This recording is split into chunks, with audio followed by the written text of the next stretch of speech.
சங்கீதம் 92. கர்த்தரை துதிப்பதும் உன்னதமானவரே உமது நாமத்தை கீர்த்தனம் பண்ணுவதும் 10 நரம்பு வீணையினாலும் தம்புருவினாலும் தியானத்தோடு வாசிக்கும் சுரமண்டலத்தினாலும் காலையிலே உமது கிருபையும் இரவிலே உமது சத்தியத்தையும் அறிவிப்பதும் நலமாயிருக்கும். கர்த்தாவே, உமது செய்கைகளால் என்னை மகிழ்ச்சியாக்கினீர்.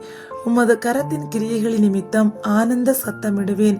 கர்த்தாவே, உமது கிரியைகள் எவ்வளவு மகத்துவமானவைகள்! உமது யோசனைகள் மகா ஆழமானவைகள். மிருக குணமுள்ள மனுஷன் அதை அறியான், மூடன் அதை உணரான். துன்மார்க்கர் புல்லை போல தழைத்து அக்கிரமக்காரர் யாவரும் செழிக்கும் போது அது அவர்கள் என்றென்றைக்கும் அழிந்து போவதற்கே ஏதுவாகும். கர்த்தாவே, நீர் என்றென்றைக்கும் உன்னதமானவராயிருக்கிறீர். கர்த்தாவே, உமது சத்துருக்கள் அழிவார்கள், உமது சத்துருக்கள் அழிந்தே போவார்கள். சகல அக்கிரமக்காரரும் சிதறுண்டு போவார்கள். என் கொம்பை காண்டாமிருகத்தின் கொம்பை போல உயர்த்துவீர். புது எண்ணெயால் அபிஷேகம் பண்ணப்படுகிறேன். என் சத்துருக்களுக்கு நேரிடுவதை என் கண் காணும்.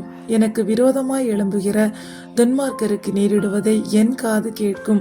நீதிமான் பனையை போல் செழித்து லீபனோனிலுள்ள கேதுருவை போல் வளருவான். கர்த்தருடைய ஆலயத்திலே நாட்டப்பட்டவர்கள் எங்கள் தேவனுடைய பிரகாரங்களில் செழித்திருப்பார்கள். கர்த்தர் உத்தமர் என்றும் என் கன்மலையாகிய அவரிடத்தில் அநீதி இல்லை என்றும் விளங்க பண்ணும்படி அவர்கள் முதிர் வயதிலும் கனி தந்து புஷ்டியும் பசுமையுமாயிருப்பார்கள். ஆமீன்.